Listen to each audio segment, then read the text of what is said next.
एक मित्र ने पूछा है, अभी अलीगढ़ में एक बच्ची के साथ जो दरिंदगी की घटना हुई है उस पे पूरा देश दुख और आक्रोश में है। इस घटना पर कृपया कुछ कहें। जो घटना है सचमुच में दुखद है। लोगों का आक्रोश भी लाजिमी है, लेकिन हमको चीज़ों को बहुत ही अलग तलों से और अलग परिप्रेक्ष्य से भी देखना चाहिए। पहली चीज़ तो जैसा कि मैं इस घटना से परिचित हूँ कि आजकल हमारे देश में जो माहौल है, हम किसी भी बात को तुरंत सांप्रदायिक रंग देते हैं। घटनाएं आपराधिक होती हैं, संवेदनहीनता की होती हैं, और कोई भी अपराधी किसी भी धर्म से संबंधित नहीं होता।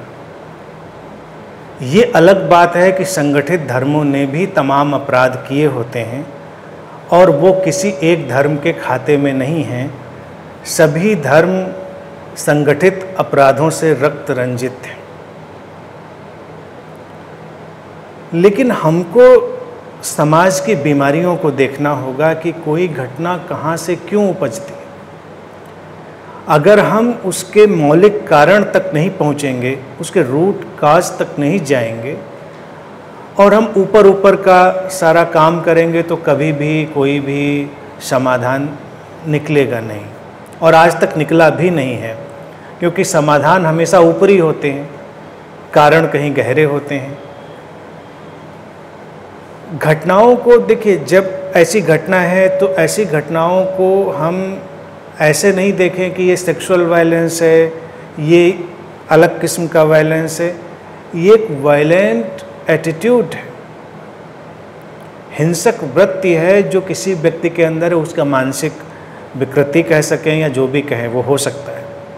लेकिन समाज में हमने जो ढांचा बनाया है उस पर हमें दृष्टिपात करना होगा, उसको हमें गौर से देखना होगा। अगर हम यहाँ पर बच्ची की बात करें तो निश्चित ही एक इनोसेंस और जो सारी वो परिस्थिति है सोचने जैसी है।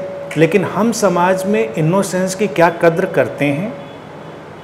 समाज में क्या हम सचमुच में बच्चों की कद्र करते हैं? और फिर अगर हम उसको बच्ची, महिला उस तरह से देखें तो हमको ये भी देखना पड़ेगा क्या हमने ऐसा समाज अभी बनाया है, चाहे वो किसी भी धर्म से ताल्लुक़ रखता हो, उसमें महिलाओं को पूरा सम्मान, पूरी इज्जत उनको हम दे पाए हैं। हमने बातें ज़रूर बड़ी बड़ी करी हैं, लेकिन उन बड़ी बातों के पीछे जो छोटे मोटे पेंच हैं, छोटे मोटे नहीं कहना चाहिए, बड़े बड़े पेंच हैं, छोटा मोटा शब्द गलत यहाँ पर है, उनको देखना पड़ेगा। सामाजिक ढांचे का ताना बाना। हमने महिलाओं की अगर बात करें, उनको भी ऐसे ढंग से समाज में विकसित होने दिया है जहाँ पर भेदभाव पूरा का पूरा है। आज अपने देश से लेकर विकसित देशों तक समान जो भी उनका कार्य है उस पर महिलाओं को समान वेतन नहीं मिलता। संघर्ष आज तक चल रहा है, अभी तक चल रहा है इस बात पर। अब इससे पूछा जाए क्या क्राइटेरिया है, इसका लॉजिक क्या है, तो लॉजिक अपने अपने लोग दे सकते हैं, लेकिन ये छोटा मोटा भेदभाव है। यहाँ तक कि जो फिल्म इंडस्ट्रीज़ हैं वो हमारे देश से लेकर बाहर तक की फिल्म इंडस्ट्रीज़ में जो पुरुष कलाकार होगा उसको ज़्यादा पारिश्रमिक मिलेगा और जो महिला कलाकार होगी उसको कम पारिश्रमिक मिलेगा। यही और जॉब सिनेरियोज में है, वो भागीदारी हमने कम करी है। तो कुल मिलाकर हमने ऐसा भेदभाव का वातावरण पैदा किया है जिसमें लोगों को हिंसा करने के लिए हमने एक स्पेस दे दिया है। अब हिंसा कैसे स्पेस से पैदा होती है? अगर हम किसी को कमतर बताते हैं, किसी को हम दोयम दर्जे का बताते हैं, तो फिर उसके प्रति हमें आक्रोश होता है कि ऐसा कैसे तुमने किया। आज देखिए वक्त है कि बच्चियां पढ़ने लगी हैं और पढ़ ही नहीं रही हैं, अच्छे रिजल्ट के साथ वो आगे जा रही हैं।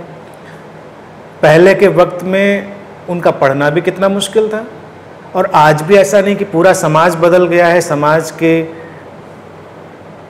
जो बहुसंख्यक जगह हैं वहाँ पर ये सारी सूचनाएं नहीं पहुँची हैं, ये सारा बदलाव नहीं पहुँचा है, शिक्षा वहाँ भी नहीं पहुँची है। तो शिक्षा का अधिकार भी बराबर के स्तर पर नहीं था। आज मिला है तो स्त्रियां या कहें लड़कियां अपने को साबित कर रही हैं और आगे जा रही हैं। खूबसूरत है, बदलाव की एक प्रक्रिया है। लेकिन ये जो डिमार्केशन है ये कैसे हमारे अंदर हिंसा पैदा करता है, इसको हम बहुत ही नज़दीक से समझें तो होगा। एक तो पहले इस घटना पर ही मैं बात कहूँ, और वो बात जब दिल्ली में निर्भया कांड हुआ था तब भी मुझसे पूछा गया था, तब भी मैंने यही बात कही थी कि जो कानून को, जो उस सामाजिक व्यवस्था में, जो उस देश का कानून है, मैं कह रहा हूँ भारत में तो हमारा संविधान और हमारा कानून, या जिस किसी देश में घटना होगी उनका अपना, वो अपना काम करेगा, उसमें आप बहुत दखलंदाजी नहीं कर सकते। लेकिन जो लोगों का एटीट्यूड होता है हमें उसको भी एनालाइज करना चाहिए और उस पर भी हमको काम करना चाहिए। उस एटीट्यूड को भी हिंसक नहीं होना चाहिए, वायलेंट नहीं होना चाहिए। जैसे इस घटनाक्रम में भी जो सूचनाएं सोशल मीडिया से लेकर और न्यूज़पेपर मीडिया में चलती हैं, जो मैंने देखी, लोग कहेंगे कि चौराहे पे खड़ा करके शूट कर दो, खाल खींच लो, गोली से उड़ा दो और वैसी ही सजा दो जैसी उन्होंने उसके साथ करी। अगर उन्होंने उसकी आंखें निकाली तो उसके भी आंखें निकाल लो, और लोग कहेंगे लोगों की रूह कांप जाए ऐसी सजा दो। ये कौन लोग हैं ऐसी बात कहने वाले? ये वही सभ्य, सुसंस्कृत, वाइट कलर्ड लोग हैं जो अपने घरों में बैठे हुए हैं। लेकिन आपका एटीट्यूड हिंसक है, और इससे क्या बदलाव होगा? किसी को इस तरह से अगर आप हिंसक सजा देंगे तो क्या बदलाव होगा? निर्भया के प्रकरण पे जब मैंने बात कही थी तो लोग थोड़ा शॉक्ड हुए और मुझसे कहने लगे कि नहीं, आप ऐसे वातावरण में ऐसी बातें मत कहिए, नहीं तो लोग आपके प्रति भी हिंसक हो जाएंगे। मैंने कहा कि एक समाज का एटीट्यूड हो सकता है कि कानून को अपना काम करने देते हुए सामाजिक रूप से हम कह सकते हैं कि ऐसी साइकोपैथिक प्रवृत्तियों को हम क्षमा करते हैं, हमारा उससे कोई ताल्लुक नहीं। अगर व्यक्ति के अंदर मानसिक विकृतियां हैं तो उनका समुचित इलाज हो, हमारी तरफ से कोई हिंसा नहीं, हम क्षमा कर सकते हैं, तो वातावरण बदलेगा। ये हिंसक जो वेव है, ये धारा है, ये जाकर कहीं पर गिरेगी और वो पैदा करेगी कोई और हिंसा की वृत्ति। इस पर एक उदाहरण आप सुने, इससे भी बीभत्स घटना का। ये घटना जैसे लोगों को बहुत बीभत्स लग रही है, इससे भी ज़्यादा बीभत्स। अभी मैंने जल्दी ही एक पुस्तक पढ़ी, इसीलिए मुझे घटना याद है। अरुंधति राय की एक अभी क्या वक्त हो गया आए हुए पुस्तक मैंने अभी पढ़ी, a doctor and saint, debate on caste between Ambedkar and Gandhi. Ambedkar और गांधी का जो भारत में जातिगत मसला है उस पर जो बातचीत हुई, उसको लेकर अरुंधति ने बहुत अच्छी पुस्तक लिखी और सब तथ्यात्मक, एनालिटिकल उन्होंने उसमें सारा डेटा दिया। उसके शुरुआत में ही एक घटना वो लिखती हैं कि, और घटना इतनी पुरानी भी नहीं है, 2006 की घटना है। महाराष्ट्र के एक छोटे से गांव में एक महिला थी, सुरेखा भोतमांगे, मुझे नाम भी इसलिए याद है क्योंकि मैंने जल्दी ही पढ़ा है, सुरेखा भोतमांगे। उसके पहले वो मलाला का जिक्र करती हैं, जो पाकिस्तान में जिस बच्ची को कट्टरपंथियों ने सिर में गोली मार दी थी। अब मलाला को पाकिस्तान में गोली कट्टरपंथियों ने क्यों मारी थी? क्योंकि मलाला छोटी बच्ची थी, बच्चियों की शिक्षा के लिए, उनके अपने अधिकारों के लिए वो अपनी आवाज़ उठा रही थी। और खुद पढ़ रही थी। तो कट्टरपंथियों ने कहा कि लड़कियों के लिए स्कूल नहीं है, शिक्षा नहीं है, इसको भी स्कूल जाना बंद करना चाहिए और ये बातें बंद करनी चाहिए। उसने नहीं माना। वो अच्छे परिवार से थी, पढ़े लिखे परिवार से। तो कहते हैं एक दिन उसको स्कूल के बाहर ही सिर में गोली मार दी। अब ये चमत्कारिक था कि वो बच गई, उसका इलाज हुआ। और अरुंधति बहुत अच्छे से लिखती हैं कि ये संयोग था कि उसको इतना इंटरनेशनल सपोर्ट मिला, अमेरिकन प्रेसिडेंट से लेकर, और बड़े बड़े लोगों ने उसके लिए मूवमेंट चलाया और उसका अच्छे से अच्छा इलाज हुआ और वो ठीक हुई। उसको नोबेल पीस प्राइज़ के लिए नॉमिनेट किया और दिया भी, क्योंकि वो एक बदलाव का आइकन बन गई, प्रतीक बन गई महिलाओं की। अब पाकिस्तान में घटना हुई तो किसी देश में कोई बदलाव या अलग स्थिति नहीं है। उसी सिलसिले में वो आगे लिखती हैं कि इससे भी खराब घटना महाराष्ट्र की, उसमें वो सुरेखा बहुत मांगे का जिक्र करती हैं और कहती हैं वो 40 वर्षीय महिला महाराष्ट्र के जिस छोटे से गांव में रहती थी, वो एक महार जाति से आती थी जिससे अंबेडकर भी आते थे। और जैसा कि भारत में जाति प्रथा है कि उसमें जो नीची जाति के लोग हैं उनको तमाम मानवीय अधिकारों से वंचित रखने की एक परंपरा चलती रही है। और बड़े खूबसूरत ढंग से वो कहती हैं कि उसके कई अपराध थे। एक तो महिला होना अपराध था अपने आप में, और फिर दूसरा शिक्षित होना, और शिक्षित होने के बाद उसका अपराध था कि अपने पैरों पर खड़े होने की कोशिश। वो अपने परिवार में शिक्षित थी, तो कहते हैं उसने एक ज़मीन का टुकड़ा उस गांव में ख़रीदा और उसने कहा कि हम इस पर खेती करेंगे और आत्मनिर्भर बनेंगे। लेकिन चूँकि वो नीची जाति से आती थी और उसके खेत के टुकड़े को और ऊंची जाति के लोगों ने घेर रखा था, जो आसपास जो टुकड़े थे, तो वो लोग ना तो उसको नहर से पानी लेने देते थे सींचने के लिए, ये भी अलाउ नहीं था कि वो गांव के कुओं से अपने लिए पानी ले सके। ये भी अनुमति नहीं थी कि वो अपने कच्चे झोपड़े को पक्की ईंट का बना ले। वहाँ की जो ग्राम सभा या जो भी लोग वहाँ के मुख्य लोग थे, उसको बिजली का कनेक्शन तक नहीं लेने देते थे कि वो बिजली ले ले। तो खेत में काम करना कितना मुश्किल रहा होगा, आप सोच सकते हैं। और इसी अंबेडकर, इसी जाति, जो महार की जाति, अंबेडकर के साथ जो घटना थी, आप उसकी भी कल्पना करेंगे तो उससे भी रूह कांपनी चाहिए। लोग कहते हैं इन घटनाओं से रूह कांपती है, तो हम तो जो देश में चलता रहा उनको तो ऐसे ही हम सुन लेते हैं, साइड लाइन कर देते हैं जैसे कि मामूली सी बात है, उसी का ही रिजल्ट धीरे धीरे आगे जाता है। तो कहते हैं उस जाति के लोगों को, और तमाम और जगहों पर ऐसा था, अपनी कमर से झाड़ू बांधकर चलना पड़ता था सड़क पर, क्योंकि जो सवर्ण जाति के लोग थे वो उनके पैरों के निशानों के ऊपर से नहीं चल सकते थे। उनका मान्यता थी कि आप सड़क को खराब कर देते हैं। तो अंबेडकर ने भी ये बात को लिखा है कि वो उसी जाति से बिलोंग करते थे कि जो लोग सड़क से निकलें तो चप्पल हाथ में लें, अगर उस गली से निकल लें जिससे सवर्ण निकलते हैं, चप्पल पहन के उस गली से नहीं जा सकते, और कमर में उनके झाड़ू बंधी, यानी कि आगे जाते जाएंगे तो झाड़ू से पीछे झाड़ू लगती जाएगी। कितना अमानवीय और ह्यूमिलिएटिंग ये सारा मामला है।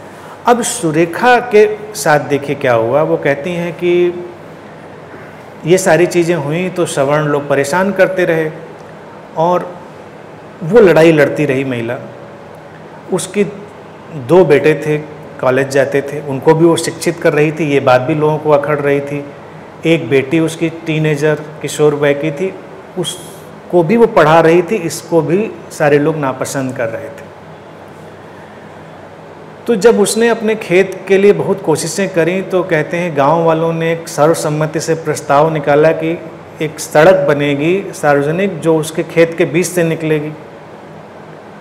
उसने इसका विरोध किया तो गांव वालों ने उसके खेत में अपने मवेशी छोड़ दिए, उसकी फसल को उखाड़ डाला और उसको धमकाने के लिए उसके ही किसी रिश्तेदार को बहुत पीटा, अधमरा किया। उसने पुलिस में शिकायत की, पुलिस ने नहीं सुनी। फिर उसने शिकायत करी और ऊपर, तो थोड़ी कार्रवाई हुई जब उसने ज़्यादा शिकायत करी और ऊपर तक शिकायत की तो गांव में पुलिस आई और इस बात से कहते हैं बौखला कर, ये 2006 की घटना वो लिखती हैं अरुंधति राय, कहती तमाम महिलाएं और पुरुष जो उच्च जाति के थे वो ट्रैक्टरों में भरकर उसके झोपड़े पे आए। और आप सोचिए इस घटना में महिलाएं भी शामिल हैं, महिलाएं भी आईं और पुरुष भी आए। उस महिला को, उसकी लड़की को, उसके दोनों लड़कों को झोपड़े से खींचकर बाहर निकाला। उसका हस्बैंड बाहर खेत में काम कर रहा था, उसने जब दंगा सुना कहते वो आया और इतना उपद्रव देख के वो झाड़ी के पीछे छुप कर देखता रहा, फिर भागकर किसी तरह वो दूसरे शहर गया। वहाँ से उसने पुलिस को किसी से कह के फ़ोन कराया, पुलिस आई, वो अलग किस्सा। लेकिन वहाँ पर क्या हुआ, कहते वो भीड़ इस बात से कि वो पुलिस को शिकायत कर रही है, अपने बच्चों को पढ़ा रही है, इन बातों से इतनी उत्तेजित थी कि उन सब के कपड़े फाड़ डाले। अब आप उसकी बीभत्सता देखिए घटना की, ये अलीगढ़ की घटना या निर्भया की घटना वो सब बीभत्स हैं, लेकिन जो मैंने पढ़ा तो वो तो और भी बीभत्स। और ये घटनाएं आए दिन हमारे समाज में होती हैं। कहती हैं कि उनके दोनों लड़कों से, जो उस महिला के लड़के थे, उसकी बहन और उसकी माँ से उन्होंने कहा कि बलात्कार करो। जब लड़कों ने ये करने से मना कर दिया कि हम ऐसा नहीं कर सकते, तो कहते हैं कि उनके जेनिटल्स को, जननांगों को भीड़ ने छत विक्षत किया बच्चों के, और वहीं पर उनको पीट पीट कर मार डाला। फिर वो माँ और उसकी बेटी के साथ गैंगरेप किया, उनको छत विक्षत किया, मार डाला और चारों शवों को नहर में फेंक दिया। दूसरे दिन पुलिस आई, नहर से शव बरामद, मीडिया में भी वो लिखती हैं कोई बहुत चर्चा नहीं हुई, और इसको एक नैतिक घटनाक्रम कह के मीडिया में लिखा गया।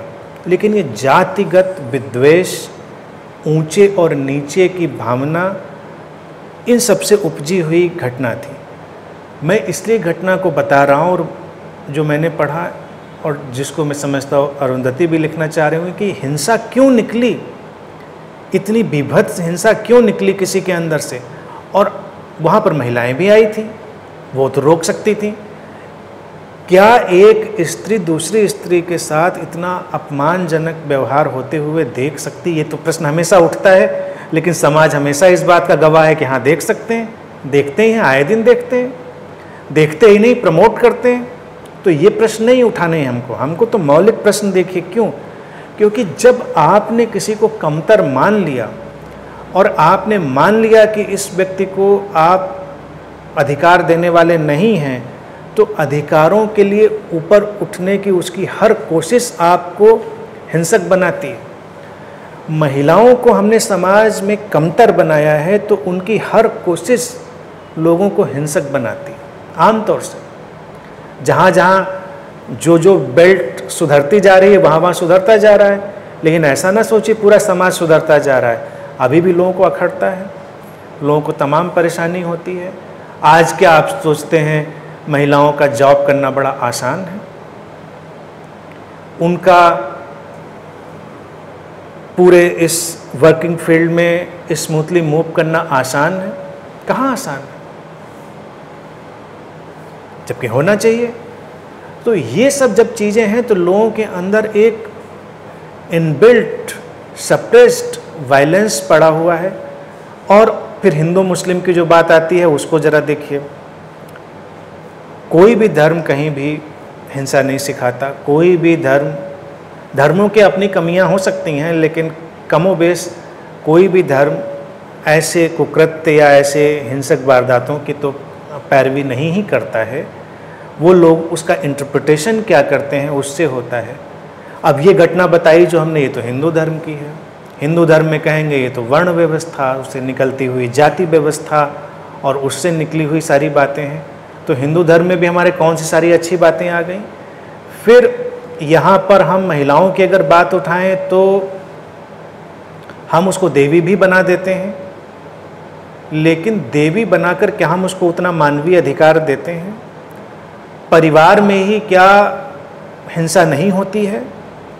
क्या हमारे परिवार डोमेस्टिक वायलेंस से रिक्त हो गए हैं? ये सारे प्रश्न उठने पड़ेंगे। हमको देखना पड़ेगा। हम बाहर के समाज की हिंसा की तो बात करते हैं, लेकिन हम जो परिवार में हिंसा हो रही है उसके लिए तो कभी आवाज़ नहीं उठाते। वो एक्यूमुलेट होके किसी भी वीक बॉडी माइंड में जब जाएगी तो मीडियम बनेगा, तो बड़ी बड़ी हिंसा हो सकती है। हिंसा की एक अचेतन स्वीकृति व्यक्ति के भीतर है। इसीलिए मैंने उस मेंटेलिटी पे प्रश्न उठाया कि जो लोग बैठे बैठे कहते हैं कि नहीं, मार डालो, काट डालो, जला दो, फांसी दे दो, टुकड़े टुकड़े कर दो, खाल खींच लो, चौराहे पे गोली मार दो, ये जो भाषा लोग बोलते हैं ना, ये इनबिल्ट प्रोग्रामिंग है वायलेंस की। और ये प्रोग्रामिंग ही तो हिंसा कराएगी आपसे, ये प्रोग्रामिंग ही हिंसा कराएगी। आप कह सकते हैं कि मुझे हिंसा नहीं चाहिए किसी कीमत पर,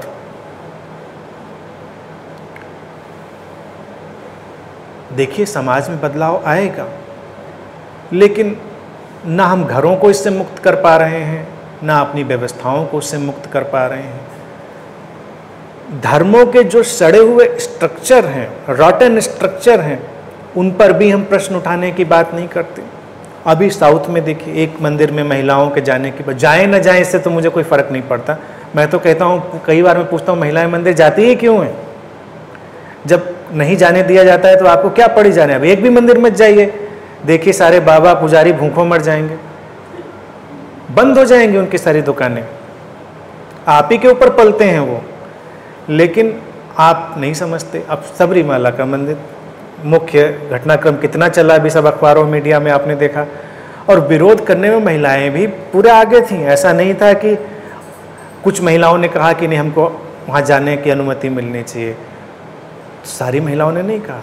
विरोध करने में भी महिलाएं आगे थीं कि नहीं नहीं, परंपरा है तो परंपरा का निर्वहन होना चाहिए, और नहीं जाना है तो नहीं जाना है। फिर उसके तमाम तर्क हैं कि मंदिर में ये होता है, मंदिर में वो होता है, और पता नहीं कौन सा विज्ञान लेकर आ जाएंगे कि ये है वो। कोई विज्ञान आज तक प्रूफ कर नहीं पाया। तो वहाँ भी महिलाएं खड़ी थी विरोध के लिए। ये जो व्यवस्थाएं हैं ना, धर्मों में ही तो हैं, मंदिरों में। और फिर महिलाओं के माइंड को अगर आप देखें, रिलीजन ने कैसे टुकड़े टुकड़े में तोड़ा है, उनके शरीर को टुकड़े टुकड़े में तोड़ा है, उनकी अपब्रिंगिंग को टुकड़े टुकड़े में तोड़ा है। और ये हम हिंदू धर्म की ही बात कर रहे हैं। आप देखिए, छोटी बच्ची से लेकर बड़ी स्त्री तक, और आपको सुन के तो बड़ी खुशी होती है ना, महिलाओं को भी बड़ी खुशी होती है सुनकर। जब मैं देखता हूँ, मैं सोचता हूँ, उस विचार भी नहीं करती है चल क्या रहा है, यही तो साजिश चल रही है। अभी देवी पूजा आएगी, नवरात्र आएंगे, बहुत धूमधाम होती है। एक बच्ची जो एक खास वैतक हो, आप उसको पवित्र मानते हैं, देवी मानते हैं। जो अभी अपने मेंस्ट्रुएशन साइकिल में नहीं गई है, वहाँ तक देवी मानते हैं। नेपाल में ऐसी बच्चियों को वो देवी बनाकर बिठालते भी हैं, और उसके बाद उनकी जो हालत होती है उस पर किताबें लिखी जा चुकी हैं, उनको सीधे प्रोस्टिट्यूशन में ढकेल दिया जाता है। Can you believe? अनबिलीवेबल लगता है सुनने में कि जिसको अभी आपने देवी की तरह बिठाल कर पूजा है, और जब वो अपने नॉर्मल लाइफ साइकिल में आएगी बच्ची, तो समाज उसको स्वीकार करने के लिए तैयार नहीं है, और उसमें से तमाम बच्चियां प्रोस्टिट्यूशन में ढकेल दी जाती। ये व्यवस्था। अब महिलाओं को भी ये बात पकड़ गई, नहीं नहीं, वो तो बड़ी दैवीय अवस्था है, जो कुमारी स्थित कन्या है वो देवी है साक्षात। तो बाकी क्या हो गई? दानवी हो गई। यानी कि जो कुमारी है वो देवी है, और बाकी देवी नहीं है, वो पवित्र है। और वो पवित्र सबरीमाला और ऐसे मंदिरों में यही तो सब विवाद था कि वो कहाँ से पवित्रता खो गई। या तो आप कहिए ओवरऑल स्त्री पवित्र है, या कहिए नहीं है, हिम्मत करिए कहने की। लेकिन जब आप उनको फ्रेगमेंट, पुरुष के ऊपर ये बात लागू नहीं होती, नहीं लागू होती। किसी लिटरेचर में नहीं ये बात कही कि किस कालखंड में वो पवित्रता अपनी खोता है और किस कालखंड में वो, लेकिन स्त्रियों पे, लेकिन स्त्रियों ने भी इसको अडॉप्ट कर लिया है। उनकी कंडीशनिंग करप्ट हो गई है धीरे धीरे, वो भी मानने लगी हैं। तो अब ये जो मानसिकता है, जिसको हमने सेक्सुअल ओरिएंटेशन में ही ढाल दिया है और उनके नेचुरल इवोल्यूशन के साथ जोड़ दिया है, ये उनके प्रति दृष्टिकोण को तोड़ेगा, विखंडित करेगा और हिंसा में उनको ले ही जाएगा। हमको ये एटीट्यूड बदलना पड़ेगा।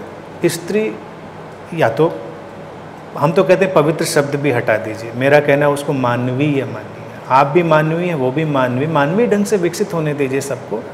और ऐसे मंदिर, मस्जिद, ऐसे धर्म ग्रंथ जो कहीं भी डिवाइसिवनेस की बात करते हैं, उनको तिलांजलि दे दें, उनकी तरफ झांकें भी नहीं, तो ये हिंसाएं धीरे धीरे बंद होंगी। ये सारे जो मामले हैं वो बंद होंगे। फिर दूसरी बात और एक, हालांकि ये कोई बहुत सामाजिक क्रांति के मसले में नहीं सुझा रहा हूँ, लेकिन छोटी छोटी बातें जैसे कंडीशनिंग होके आप कैसे दोयम दर्जे के बनते चले जाते हैं और अपने को महान भी समझते चले जाते हैं और फिर हिंसा के ऑब्जेक्ट में कन्वर्ट हो जाते हैं। विवाह, फिर स्त्री को हमने सबसे ज़्यादा महत्ता दी विवाह में, या तो कुंवारी स्त्री या विवाहिता स्त्री। अविवाहिता स्त्री भी समाज में उतनी सम्मानित नहीं है, और विवाहित स्त्री विवाह से बाहर आ जाए या उसका पति ना रहे तो भी समाज में उसकी स्वीकार्यता नहीं। आप जाइए काशी, मथुरा और तमाम ऐसी जगहें जहाँ पर जो महिलाएं भरी पड़ी हैं, वो कौन घरों से आती हैं, कभी सोचिए, कभी हम उस पर नहीं प्रश्न उठाते कि कितनी अमानवीय व्यवस्था हमारे समाज की नाक के नीचे चल रही है, जहाँ हम उन महिलाओं को सम्मानजनक जीवन नहीं दे सकते हैं, बस इसलिए क्योंकि एक सामाजिक ढांचा विवाह का उनके पास नहीं है और वो मंदिरों मठों में उनको हमने जगह दी है। और उसके पीछे भी तमाम रिसर्च हुई है, तमाम क्या कृत्य कुकृत्य चलते हैं वो सारे लोग जानते हैं। अब विवाह में भी देखिए स्त्रियों के ऊपर जो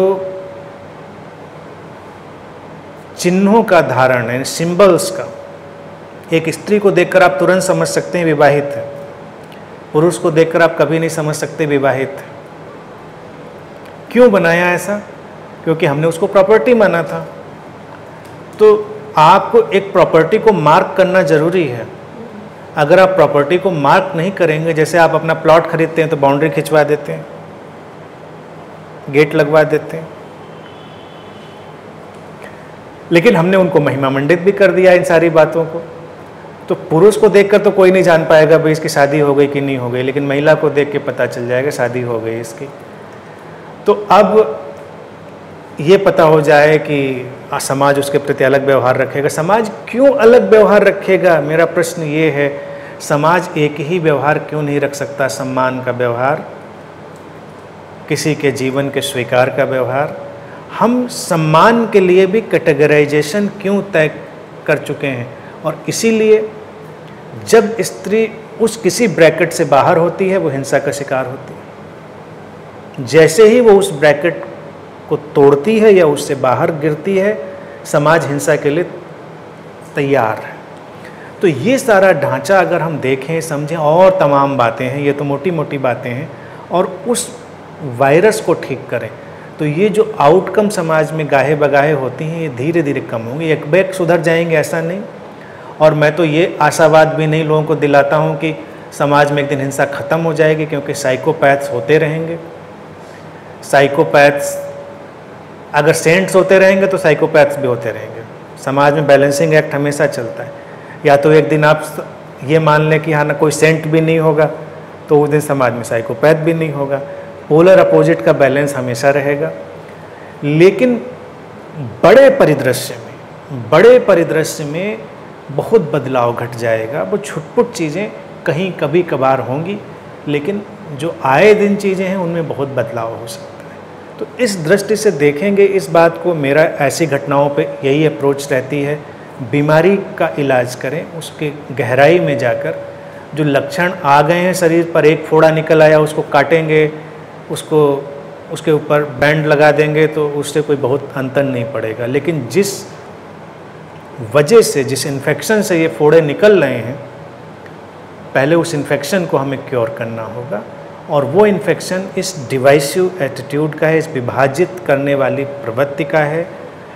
जो स्त्रियां उसका शिकार ऑब्वियस हैं, तो इसलिए उनको इस पर ज़्यादा विचार करना पड़ेगा, ज़्यादा प्रयास करने पड़ेंगे। पूरे समाज को भी उस पर प्रयास करने पड़ेंगे।